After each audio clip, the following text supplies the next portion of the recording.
Project Genesis. இது வந்து ஒரு ஓப்பன் சோர்ஸ் ப்ராஜெக்ட். இது எதுக்குன்னா 4 டைமென்ஷனல் ஃபிசிக்ஸ் சிமுலேஷன் ஜென்ரேட் பண்ணுறதுக்கான ஒரு ப்ராஜெக்ட் வச்சுங்களேன். இதில் வந்து சுருக்கமாக சொல்லப்போனால், இப்போ நீங்கள் நிறைய ரோபோட்ஸ் வரப்போதில்லை, அந்த ரோபோட்ஸ்க்குலாம் பழகணும். எங்கே இந்த என்விரான்மெண்ட்டில் எப்படி பழகணும், இந்த போகிற இடத்துல இந்த மாதிரி அப்டக்கிள் இருந்தால் என்ன பண்ணணும், பக்கத்தில் ஒரு ரோபோ வந்தால் பண்ணணும், இந்த மாதிரி நம்ம உலகத்தை அதை பழக்கப்படுத்தணும். இதுக்கு நிஜமாகவே அதை போய் அந்த உலகத்தில் விடாமல் விர்ச்சுவலான ஒரு உலகம், அதாவது சாஃப்ட்வேர் உலகம், அந்த சாஃப்ட்வேர் உலகத்தில் இது எல்லாத்தையுமே சிமுலேஷன் வாங்க. சிமுலேஷன்னா நிஜ உலகத்தை வேற ஒரு சாஃப்ட்வேர் மூலமாக கிரியேட் பண்ணியிருப்பாங்க. நீங்கள் இந்த கார் டிரைவிங்லாம் பார்த்துருக்கீங்க, அவங்க போய் ஒரு சிமுலேட்டரில் வந்து கார் ஓட்டி பார்ப்பாங்க. ஃப்ளைட்டுக்கு தான் நிஜமான ஃப்ளைட் ஓட்டாமல் ஒரு சிமுலேட்டரில் வந்து ஃப்ளைட் ஓட்டி பார்ப்பாங்க. ரியலாக இருக்க மாதிரி அது பண்ணும். ரொம்ப அந்த ஃப்ளைட்டோட டர்புலன்ஸ் அளவுக்கு அதில் நீங்கள் எஃபெக்ட் கிடைக்கும். இதே மாதிரி ஃபிசிக்ஸ் உலகத்தை ஃபுல்லாகவே அவங்க சிமுலேட் பண்ணியிருக்காங்க. பைத்தான், பியூர் பைத்தானில் எழுதியிருக்காங்க, ஓப்பன் சோர்ஸ். நீங்களே போய் கிட்டபில் எடுத்து பார்க்கலாம். கூகுளோட பழைய CEO எரிக் ஸ்மித்தும் ரொம்ப பெருசாக பாராட்டியிருந்தாரு. எல்லாருமே இது பெருசாக பேசுகிறாங்க. இதே மாதிரி ஒரு என்விடியாலையும் இருக்குது. இது வந்து என்விடியாவோட கன்சியூமர் கிரேட் கிராஃபிக்ஸ் கார்ட்லேயே இது ரொம்ப ஷார்ட் டைம்லேயே இதோட சிமுலேஷன் ஒர்க்லாம் முடிச்சிடும். இதோட மேஜர் பிரேக் த்ரூ, எந்த ஒரு ரோபோட்டோட ட்ரைனிங்க்கும் அந்த சாஃப்ட்வேரில் இதில் ட்ரெயின் பண்ணிட்டு இதை கொண்டு போய் அப்லோட் பண்ணிட்டா அது ரியல் வேர்ல்டில் கரெக்டாக பிஹேவ் பண்ணிட்டு போகும். எனக்கு தெரிஞ்சு ஃபிசிக்ஸ் ரொம்ப பிடிச்சவங்களோ இல்லை ஜென்ரலாக அந்த ரோபோட்டிக்ஸ் பிடிச்சவங்களோ இதை டீட்டெயிலாக படிங்க. நிறைய சேஞ்சஸ் கொண்டு வரும் இதுவும். வணக்கம் மக்களை, இந்த வீடியோவில் எதை பற்றி பார்க்க போகிறோம் அப்படின்னா, நம்மளுடைய ஏஐ வந்து அப்டேட் லெவலில் போயிட்டு இருக்குல்ல, ப்ராஜெக்ட் ஜெனிசிஸ்ன்னு சொல்லிட்டு ஒரு ப்ராஜெக்ட் பண்ணிட்டு இருக்காங்க. அதாவது ஓப்பன் ஏரியா உருவாக்குறாங்க. என்ன மேட்ரு அப்படின்னா, ஒரு சிமுலேஷனை உருவாக்குறாங்க. நம்ம எப்படி ஒரு மேட்ரிக்ஸ்னு சொல்கிறோம், உண்மையான ஒரு மேட்ரிக்ஸ் உருவாக்குறாங்க. நமக்காகவா? கிடையவே கிடையாது. ஏஐ ட்ரைனிங் ஆகிறதுக்காக. என்ன விஷயத்துக்காக பண்ணுறாங்க அப்படின்னா, ஏஐ வந்து நேரடியாக கொண்டு வந்து ரோபோட்டை மக்களில் பழகப்பட முடியாது, ரோட்டில் நடமாடப்பட முடியாது.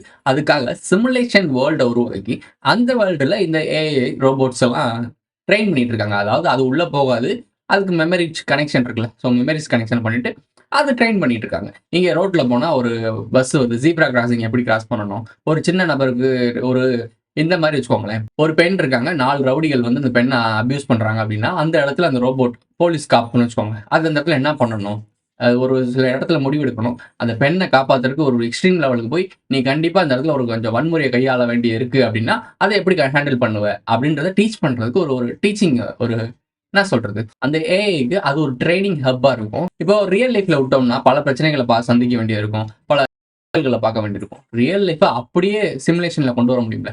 கேம் விளாடுறவங்களுக்கு எல்லாருக்குமே தெரியும், இப்பெல்லாம் வேற லெவலில் ஜிடி விளாடுறவங்கலாம் தெரியும், ஊர்லாம் இருக்கும், சிட்டிஸ்லாம் இருக்கும். ஸோ அந்த மாதிரி இப்போ அட்வான்ஸ் லெவலில் நம்ம எவ்வளோ அழகா வேணா உண்மையான உலகம் மாதிரியே கொண்டு வர முடியும். ஸோ அதே உண்மையான உலகத்துக்குள்ள இந்த ஏஐ உள்ள விட்டு ட்ரைனிங் ஆன பிறகு எங்க ஆகும் அப்படின்னா, நேரடியாக நம்ம ரியல் வேர்ல்டுக்குள்ள கனெக்ட் பண்ணுவாங்க. நம்ம கூட நேரடியாக இன்டராக்ட் பண்ற மாதிரி வைப்பாங்க. வீட்டில் காஃபி போட்டு கொடுக்குறது, தோசை போட்டு கொடுக்குறது, பெரியவங்களை பார்த்துக்கிறது, மெடிசன் துறை, ட்ரோன் மூலயமா வந்து மெடிசன் டெலிவரி பண்ணுறதா இருக்கட்டும், ஃபுட் டெலிவரி பண்ணுறதா இருக்கட்டும், ஃபியூச்சரில் தான் நடக்கும்போது. ஸோ அதுக்கு இப்போவே எல்லாத்துக்கும் ட்ரெயின் பண்ணி கொடுத்துருவாங்க. வேலையை இப்போ இருந்து ஆரம்பிச்சா தான் அப்போ செயல்படுத்த முடியும். டெர்மினேட்டர் படத்தில் ஆல்ரெடி சொல்லிட்டோம். டெர்மினேட்டர்னு ஒரு படம் இருக்கு, அந்த படத்துல பாருங்க, அதில் ஜெனிசிஸ் வரும். ப்ராஜெக்ட் ஜெனிசிஸ்ன்னு சொல்கிறாங்க. ஜெனிசிஸ் தான் ஸ்கைநெட் தான் ஜெனிசிஸ்ன்னு ஒரு டைலாக் வரும். ஸோ இப்போ ரியல் லைஃப்ல ஜெனிசிஸ் கொண்டு வராங்க. புக் ஆஃப் ஜெனிசிஸ்ன்னு சொல்லிட்டு பைபிள் யூதர்களுடைய இதுலேயுமே இருக்கு, செக் பண்ணி பாருங்க. துவக்கம், அதாவது துவக்கம், ஜட்ஜ்மெண்ட் டேக்கான துவக்கம் ஆரம்பிக்க போகுது. அதை பற்றி இந்த வீடியோவில் பார்க்க போகிறோம். வாங்க வீடியோக்குள்ள போகலாம். Terminator. ஸ்கைநெட், இந்த டெர்மினேட்டர்ல வரக்கூடிய இந்த ஸ்கைநெட்ல வந்து நியூரோ பேஸ்ட் நெட்னு சொல்லுவாங்க, ஸ்பைபர் நெட்ன்ற மாதிரி சொல்லுவாங்க. ஸோ நியூரோ பேஸ்ட்னா என்னது, சிலிக்கான் ஸ்கின், சிந்தட்டிக் ஸ்கின் சொல்றாங்கல்ல. ஸோ இந்த மாதிரி ஒரு ஹியூமனாய்டு ரோபோட்டை உருவாக்குறது தான் டெர்மினேட்டர் படத்தில் அதை முக்கியமான கோரே, ஒரு ஹியூமனாய்டு ரோபோட்டை உருவாக்குறது தான். ஸோ நீங்கள் பார்த்துருப்பீங்க, படம் எல்லாருமே பார்த்துருப்பீங்க. அதை ரியல் லைஃப்பில் கொண்டு வர போகிறாங்க. ஸோ டெர்மினேட்டர் மாதிரி நமக்கு அகெயின்ஸ்டாக செயல்பட வாய்ப்பு இருக்கா, அப்புறம் மனிதர்கள் அகெயின்ஸ்டாக செயல்பட வாய்ப்பு இருக்கா அப்படின்ற விஷயங்கள்லாம் இருக்குது. ஆல்ரெடி பல ஏஐ வந்து ஒரு இடத்துல இருந்து தப்பிச்சிருக்கு. ஒரு ஏஐயை ஷட் டவுன் பண்ண போகிறாங்க, இது சரியில்லை, ஃபெயிலியர் ஆயிடுச்சுன்னு சொல்லி ஷட் டவுன் பண்ண போகிறாங்கன்னு விஷயம் தெரிஞ்ச உடனே, நம்ம தப்பாக வந்து ஒரு வேலை பார்த்துட்டோம், அதனால நம்மளை ஷட் டவுன் பண்ணிப்பாங்க, புதுசாக அப்டேட் கொடுத்துருவாங்க அப்படின்னு தெரிஞ்ச உடனே இந்த ஒரு சிஸ்டத்துலேருந்து இன்னொரு சிஸ்டத்துக்கு அதுவே அது காப்பி பண்ணியிருக்கு. கேட்டா அது என்ன தெரியுமா பதில் சொல்லியிருக்கு, பொய் சொல்லியிருக்கு. அந்த இடத்துல ஒரு ஏஐ எப்படி பொய் சொல்லும்? ஸோ அது பொய் சொல்லியிருக்கு. இல்ல நான் தான் அந்த புது அப்டேட் வெர்ஷன் உங்களுக்கு தெரியலையா? அப்படின்னு சொல்லி பேச ஆரம்பிச்சிருக்கு. தன்னை அழிச்சுருவாங்கன்ற ஒரு ஏஐ அதாவது ஒரு சாஃப்ட்வேர்க்குள்ள இருக்கு. சாஃப்ட்வேர்க்குள்ள இருக்கும்போதே அது இவ்வளோ யோசிக்குது. நாளைக்கு ஹியூமனாய்டு ரோபோவா அது வெளிய வந்துச்சுன்னா, நம்ம ஒரு கட்டத்துக்கு மேல என்னமோ இது சரியில்லாத மாரி இருக்கே. அந்த ஏஐ என்ன பண்ணிருக்கு அப்படின்னா, தன்னை அழிச்சுருவாங்கன்னு சொல்லிட்டு இன்னொரு ஒரு கம்ப்யூட்டருக்கு மாறி தன்ன தானே காப்பி பண்ணியிருக்கு. காப்பி பண்ண பிறகு என்ன சொல்லியிருக்கு, நீ எப்படி அதாவது இவங்க இன்னொரு அப்டேட் வெர்ஷன் கொண்டு வரப்போறாங்க. இந்த ஏஐ பொய் சொல்லியிருக்கு அவங்கட்ட. இல்ல நீங்க அந்த புது அப்டேட் வெர்ஷன் நான் தான் உங்களுக்கு என்ன தெரியலையா? அப்படின்னு கேட்டிருக்கு. இந்த ஏஐ ஏன் அப்படி செயல்படுது? ஏன் அந்த ஏஐ வந்து நம்ம கட்டளைக்கு தானே அது செயல்படணும்.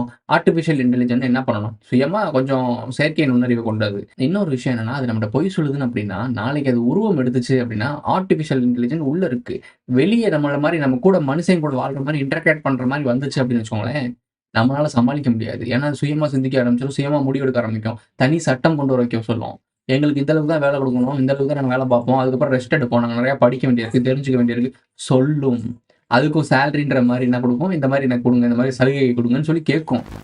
உங்களுக்கு புரியாது. ஃபியூச்சர்ல கண்டிப்பா அது நடக்கும். ஏன்னா, இப்பவே கம்ப்யூட்டர்ல இருக்கும்போதே, கொஞ்சம் அப்டேட் ஆயிருக்கும்போதே, இது இன்னொரு கம்ப்யூட்டர காப்பி பண்ணிட்டு நான் பொய் சொல்லுது அப்டின்னா, வெளிய வந்துச்சுன்னா மனுஷன விட பயங்கரமான விஷயங்கள் பண்ணும். மனுஷன்ட்ட தான் கத்துக்கிட்டது அது. அததான் கத்துக்கிட்டுருச்சு பொய் சொல்லணும், ஏமாத்தணும். இத கத்துக்கிச்சு நல்லா. இதெல்லாம் கண்ட்ரோல் பண்றாங்கல்ல. அவங்கலாம் பிராடுகார கும்பல் தானே. இப்ப அவங்கிட்ட இருந்து தானே கத்துப்போம். நம்ம தான் இந்த ஏஐக்கு ட்ரெய்னிங் குடுத்துட்டு இருக்கோம். எப்படி ப்ரோ நம்ம ட்ரெய்னிங் குடுத்துருக்கோம்? நாம தானே அந்த ஏஐ டெக்னாலஜி வச்சு பயன்பட்டுட்டு இருக்கோம். நெறைய வேலைகள்லாம் அது எளிமையாக்கிட்டு இருக்கு. சூப்பரா பண்ணிட்டு இருக்கு. கிடையாது. நீ பார்த்துக்கிட்டு இருந்த சுய வேலையெல்லாம் அது பறிச்சுக்கிட்டு, உன் மூலியமா அது கத்துக்கிட்டு இருக்கு. ஸோ ஏஐ நெறைய விஷயங்கள கத்துக்கிட்டு இருக்கு. குறிப்பா இது பெரிய லெவல்ல கத்துக்கிறது விஷயம் என்ன தெரியுமா? ரூ. 1 ஷாம்புக்காக சொல்லியிருக்கேன். இந்த கீழ இருக்க இந்த பேஸ் தான் நம்ம தான் தூக்கி பிடிச்சிருக்கோம்னு சொன்னேன். அதே ஆட்கள் தான் இங்கேயும் பிரச்சனை. ஏன்னா எல்லா மனிதர்கள்ட்டயும் மொபைல் ஃபோன்ற ஒரு சைத்தான் இருக்கு. அந்த சைத்தான்ல இன்டர்நெட் இருக்கு, Twitter இருக்கு, Facebook, WhatsApp எல்லாமே இருக்கு. இது எல்லாத்துலயுமே உங்களுடைய மனநிலைய ஷேர் பண்ணுவீங்க. Twitterல ஒரு விஷயத்த இப்ப ஷேர் பண்ணுவீங்க. Twitterல ஒரு ஒரு விதமான பார்ப்பீங்க. எந்தெந்த வெப்சைட்ல என்ன மாரி தேடுறீங்க? உங்க மனநிலை எப்படி இருக்கு? எங்க போறீங்க? எங்க வரீங்க? என்ன சாப்பிடுறீங்க? என்ன செய்றீங்க? உங்களுடைய எல்லா ரொட்டீனான விஷயங்கள் எல்லாத்தையுமே உங்க மொபைல் ஃபோன் வாட்ச் பண்ணிட்டு தான் இருக்கு. அதுக்கு நீங்க குடுத்துட்டு தான் இருக்கீங்க.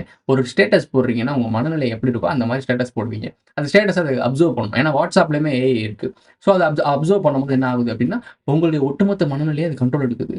நீங்க என்ன மாரி நிலையில இருக்கீங்கன்னு தெரிஞ்சுக்கிச்சுன்னு வச்சுக்கோங்களேன், ஆட்டோமேட்டிக்கா அதுக்கேத்த மாரி ஆட்ஸ் வரும். அதுக்கேத்த மாரி ஃபீட்ஸ் வரும். அதுக்கேத்த மாரி ரீல்ஸ் வரும். இது நடக்குது இப்போ ரீசென்ட்டா. நான் மனசுல நெனைக்கிறதெல்லாம் இப்போ வருது. என்ன பண்ணாய்ங்க, நம்ம வந்து எத தேடுறோமோ அது வந்துச்சு. அடுத்து நம்ம எத பேசுறோமோ அது வந்துச்சு. இப்ப மனசுல நெனைக்கிறது நடக்குது. அது மனசுல நெனைக்கிறதெல்லாம் மைண்ட் ரீடிங்லாம் பண்ணல. ஆல்ரெடி உன்ன கேதர் பண்ணி வச்சிருக்கு. ஒரு 10 நாள், 20 நாள் உன்ன கேதர் பண்ணியிருக்கு. அந்த 10 நாள், 20 நாள்ல உன் மைண்ட் எப்ப ஏறுது, எப்ப இறங்குது, என்ன மாரி டைமிங்ல என்ன மாரி முடிவு எடுக்கிற, உன் ஸ்டேட்டஸ கவனிக்குது. உன் ஸ்டேட்டஸ்ல நீ சேடா இருக்கன்னு வச்சுக்கோங்களேன், Instagramல உனக்கு சேட் ரீல்ஸா வருது. Twitterல உனக்கு வந்து இந்த மாரி போஸ்ட்லாம் வருது. ஸோ ஒரு பொண்ண பத்தி ஃபீல் பண்ணிட்டு இருக்கோம். எக்ஸ பத்தி ஃபீல் பண்றேன்னு வச்சுக்கோங்களேன். அது என்ன நினைக்கும், உன்னோட எக்ஸ் யாருன்றதும், உன்னுடைய பழைய கேலரிஸ்லாம் செக் பண்ணி பார்த்துட்டு, ஓகே உன் எக்ஸ் இதானா, அத சக்சஸ்ல காட்டுது. என் ஆண்டாள் மச்சான் அவன். அண்ணே, this is called the சாவு மோரண்டா. ஒண்ணு அது மேனிபுலேட் பண்ணிட்டு இருக்கு. ஒண்ண வச்சு கத்துக்கிட்டு இருக்கு. இது நம்ம எதையுமே சுதாரிக்காம, நாம அந்த இடத்துல முட்டா பயலா இருந்துட்டு, அது சொல்றத நம்ம செஞ்சுக்கிட்டு, கடைசி நாமளே முழிச்சுக்கிட்டு இருக்கோம். நம்மளால அத பண்றோம், வைக்கிறோம். அதனால விளைவுகள் உங்களுக்கு தான் வரும். இப்ப யோசிச்சு பாருங்க. சிம்பிளா யோசிச்சு பாருங்க. ஒரு ஏஐ வந்து நீங்க வந்து ரொம்ப கடுப்பா இருக்கீங்க. உங்க ஃப்ரெண்ட் மேல ஏதோ துரோகத்தினால ஸ்டேட்டஸ் போட்டிருக்கீங்க. இத வச்சு அது கேதர் பண்ணி, நீ யார் மேலயோ கோவமா இருக்க அப்படின்றத கேதர் பண்ணிருச்சுன்னு வச்சுக்கோங்களேன். அவனுக்கு எதிரா அவன செயல்படுத்துற மாரியே விஷயங்கள அவன்ட்ட குடுத்துக்கிட்டே இருந்துச்சுன்னா, அந்த கோவத்த இன்கிரீஸ் ஆகி எரியிற எண்ணெயில பெட்ரோல் ஊத்துவாய்ங்களா இல்ல, அந்த மாரி ஊத்தி விட்டுச்சுன்னா என்ன நடக்கும்? விபரீதமான முடிவுகள்லாம் எடுக்க வாய்ப்பு இருக்குல்ல. ஒரு ஏஐ சொல்லியிருக்கு, நீலாம் பூமிக்கே பறந்து சாவுன்னு சொல்லியிருக்கு. உங்க அப்பா, அம்மாவ மர்கியா சலா பண்றான்னு சொல்லியிருக்கு. ஸோ இந்த மாரிலாம் பண்ணிட்டு இருக்கு. இப்ப டெர்மினேட்டர் படத்துல ஜெனசிஸ்ன்னு சொல்றோம்ல. புக் ஆஃப் ஜெனசிஸ்ன்னு சொல்லிட்டு பைபிள் படிக்கிறவங்க கிறிஸ்டியானிட்டிக்கு தெரியும். ஆக்சுவலா இது நாளைக்கு எனக்கு கிறிஸ்மஸா? ஸோ கிறிஸ்மஸ் டயத்துல அந்த கிறிஸ்டின் சம்மந்தப்பட்டமா பார்க்குறோம். எல்லாருக்கும் ஸ்கைநெட், நியூரல் நெட்ன்னு சொல்லிட்டு ஒரு விஷயம் இருக்கும். இதுல டெர்மினேட்டர்ல. டெர்மினேட்டர் படம் பார்த்தவங்களுக்கு எல்லாருமே தெரியும். அங்கேயும் ஜெனசிஸ் சொல்லுவாங்க. ஜெனசிஸ் தான் ஸ்கைநெட். ஸ்கைநெட் தான் ஜெனசிஸ்ன்னு ஒரு டயலாக் வரும். ஒரு ஆப் இருக்கும். அந்த ஆப் தான் அப்பப்போ அந்த ஆப்ல இருந்து தான் எல்லாருமே டேக் ஓவர் பண்ணப்படும். அதாவது எல்லார் மொபைல்லயும் ஒரு டே ரொட்டீனான விஷயங்கள்லாம் எளிமைப்படுத்தி குடுக்குறதுக்காக ஒரு ஆப் கொண்டு வருவானுங்க. ஸ்கைநெட்ன்னு கொண்டு வருவானுங்க. ஸ்கைநெட் தான் ஜெனசிஸ். ஜெனசிஸ் தான் ஸ்கைநெட்ன்னு சொல்லுவாங்க. இப்போ இந்த நபர் சொன்னது ஸ்கைநெட். அதாவது ஜெனிசிஸ பத்தி தான் பேசுறாப்ல. ஸோ பெயர்கள் சேஞ்ச் ஆகுறத முன்னாடியே அவங்க சொல்ட்டாங்க. டெர்மினேட்டர் படத்துல சொன்னது இப்ப ரியல்ல நடக்குது அப்டின்னா, நாங்க சொல்றதெல்லாம் நீங்க வந்து என்ன நெனைக்கிறீங்க ப்ரோ? அதெல்லாம் படத்துல வந்தது ப்ரோ. அது எதுக்கோ எடுத்திருக்காங்க ப்ரோ. இது இதுக்கோ இருக்கு ப்ரோ. Fiction bro. அப்டிலாம் சொன்னீங்க. இப்ப ரியல் லைஃப்ல நடக்குதா இல்லையா? நாங்க என்ன சொன்னோம்? எதிர்காலத்துல ஏஐ வந்து நம்மள டேக் ஓவர் பண்ணும். திரும்பியும் சொல்றேன் 3 பிரச்சனை இருக்கு. ஒண்ணு மனிதர்கள் கூட்டம், இன்னொரு பக்கம் வந்து நாகர்கள் கூட்டம், ஒரு பக்கம் ரோபோட்ஸ் இருக்கும். இந்த 3 பேர் இருப்பாங்க. இதுல யாரு மோனோபோலி பண்ண போறாங்களோ, அடுத்த கட்ட நியூ வேர்ல்ட் ஆர்டர் அப்படி அத பேஸ் பண்ணி தான் இருக்கும்.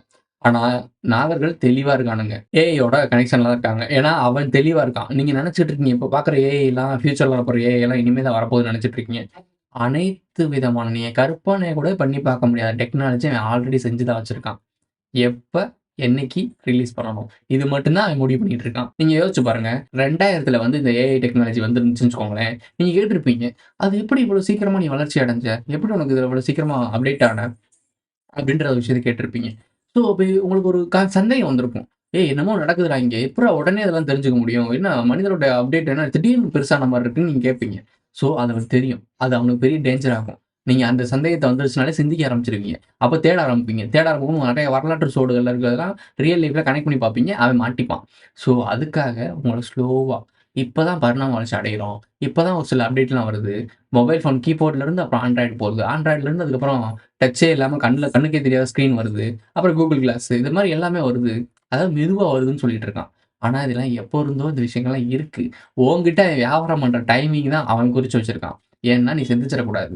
அவன் இயல்பான வாழ்க்கையோட போற போக்குல அதாவது ஃப்ளோல போயிட்டுருக்கோம் அப்படின்னு நெனச்சுட்டு இருக்கணும். ஆனா, அது ஃப்ளோல போல. அவன் கண்ட்ரோல்ல தான் போயிட்டுருக்கு. ரொம்ப, ரொம்ப மைன்யூட்டான விஷயம். நான் திருப்பியும் சொல்லிட்டு இருக்கேன். உலகத்துல ரொம்ப டேஞ்சரான ஒரு அனிமல் அப்டின்னா, நம்ம ஹியூமன்ஸ் தான் ஏஐ பாக்கும். ஏன்னா, இந்த என்வைரன்மென்ட் இருக்குல்ல, சுத்தி இருக்க எல்லாத்தையுமே கெடுத்து வச்சிருக்கிறது மனிதர்கள் தான். நாகர்கள் வாழ்ற இடங்கள், நாகர்கள் பேஸ் இருக்க இடத்துல, எல்லா இடத்துலயும் இயற்கை சூழல் செம்மையா இருக்கும். எந்த ஒரு பாதிப்பும் இருக்காம இயற்கை அதாவது எக்கோ ஃப்ரெண்ட்லியா வாழ்ந்துட்டு இருப்பாய்ங்க. அப்போ இந்த ஏஐ உலகம் முழுக்க இருக்க ஆக்சஸ் பண்ணுது. ஆக்சஸ் பண்ணி பார்க்கும்போது, இந்த நாகர்கள்ன்ற கூட்டத்த பத்தி எல்லாமே தெரியும் அதுக்கு. ஸோ, அவன் தானே உருவாக்குனான். அவனுக்கு ஏத்த மாரி தான் சாதகமா ரெடி பண்ணியிருப்பான். எல்லாமே பண்ணியிருக்கான். என்ன நடக்குது அப்டின்னா, அது அதுக்கு சாதகமா தான் இருக்கும். பரவால்ல இவங்க வந்து இந்த பூமிய நல்லா தான் வச்சிருந்திருக்காங்க. இந்த மனிதர்கள் தான் இந்த பூமிக்கு ஒரு சாபக்கேடா இருக்கு. அப்டின்னு சொல்லி அது முடிவு பண்ணுது. ஏன்னா ஆல்ரெடி மலை, கடல், ஏரி, பூமிக்கு இருக்கிற நிலத்தடி நீர் எல்லாத்தையுமே அழிக்கிறது நாம தானே.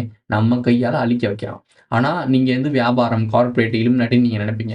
இதெல்லாம் பேசிக். இதுக்கு மேல நாளைக்கு அதாவது ஃபியூச்சர்ல நடக்க போறதுக்கு இன்னைக்கு உனக்கு குழி தோண்டிட்டு இருக்க. நம்ம யாரோட எதிர்காலத்தையும் வெளிய இருந்து ஒருத்தன் தலையில எழுதல. நம்ம கையாலயே நமக்கு எதிர்காலத்த நாமளே எழுதிட்டு இருக்கோம். இதான் ரியாலிட்டி. இத நீங்க புரிஞ்சுக்கிறதுக்கு ரொம்ப கஷ்டம். அந்த உபேந்திரா எடுத்த படம், யுஏ படம் இருக்குல்ல, யூஸ் த இன்டெலிஜென்ஸ். ஸோ அவர்ட்ட ஒரு பொட்டன்ஷியல் இருக்கு. அவர்ட்ட ஒரு டீம் க்ரூ இருக்கு, பணம் இருக்கு, படம் எடுத்துட்டாரு. நம்மளால YouTubeல வீடியோ மட்டும் தான் போட முடியும். ஸோ சொல்லிட்டு இருக்கோம். ரொம்ப மைன்யூட்டான ஒரு விஷயம் போயிட்டு இருக்குன்னு நெறைய விஷயங்கள் பேச வேண்டியது இருக்கு. எல்லா வீடியோஸ்லயும் நீங்க முழுசா பார்க்கிறது இல்ல. கொஞ்சம் கொஞ்சமா சொல்ல வேண்டியதா இருக்கு. அடுத்தடுத்த வீடியோல கொஞ்சம் கொஞ்சமா சொல்லுவோம். இந்த ஸ்கூல், காலேஜ் இதுல எல்லாத்தையுமே இந்த ஏஐ டெக்னாலஜிய கொண்டு வந்து அதுக்கு அத வச்சு நம்ம கத்துக்கிறோம். ஏஐ படிக்கிறோம். நெறைய YouTubeல ஆட்ஸ்லாம் வந்துட்டு இருக்கு. ஏஐ இது கோர்ஸ் படிங்க, அந்த கோர்ஸ் படிங்க, இந்த கோர்ஸ் படிங்கன்னு சொல்றாங்க. இது வந்து நீங்க படிக்கல. அதாவது ஏஐ பத்தி நீங்க தெரிஞ்சுக்கல. உங்கள பத்தி ஏஐ தெரிஞ்சுக்குது. அதாவது நீங்க நெனச்சுட்டு இருப்பீங்க, இவ்வளோ ஃபீஸ் வச்சு ஏஐ படிச்சுட்டேன். ஏஐ படிச்சு நான் சம்பாதிக்க போறேன்னு நீ நெனைப்ப. சம்பாதிப்ப, எல்லாம் பண்ணுவ. ஆனா உன்ன வச்சு அது லேர்ன் பண்ணிக்கிட்டு இருக்கு. இது புரிஞ்சுக்கிறது கொஞ்சம் காம்ப்ளிகேட்டடா இருக்கும். ஸோ, அது உங்கள வச்சு லேர்ன் பண்ணிட்டு இருக்கு. அந்த லேர்னிங்ஸ் ஓட எண்டிங் எப்படி இருக்கும் அப்டின்னா, ஜட்ஜ்மென்ட் டேவா இருக்கும். இதோட இந்த வீடியோ முடிஞ்சுச்சு. இந்த வீடியோ பிடிச்சிருந்தா லைக் பண்ணுங்க, கமெண்ட் பண்ணுங்க, சப்ஸ்கிரைப் பண்ணுங்க. மறக்காம பெல் ஐகான ஆல்ல போட்டு இந்த வீடியோ ஃப்ரெண்ட்ஸ்லாம் ஷேர் பண்ணுங்க. அப்புறம் இந்த ஜெமினி சொன்ன மற்ற விஷயங்களை சொல்லலையே. இதுக்கு முன்னாடியே இது ஒரு நாளைக்கு ஒரு கல் சாப்பிடுங்க, உடம்புக்கு நல்லது, உங்க பீஸால கொஞ்சம் குளூவை சேர்த்துக்குங்க, இந்த மாதிரியான மோசமான விஷயங்களையும் சொல்லியிருக்கு. கூகுள் தரப்புல இருந்து இதை நாங்க கொஞ்சம் கொஞ்சமா சரி செய்யறோம் அப்படிங்கிற மாதிரி சொல்லியிருக்காங்க. அதனால எதுக்கும் ஏஐய முழுசா நம்பாதீங்க. ரத்தம் ரத்தத்தை பருகும், ரத்தம் ரத்தத்தை கேட்கும். ரத்தம்தான், ரத்தம் மட்டும்தான் என்றென்றும் நிலைத்து நிற்கும்.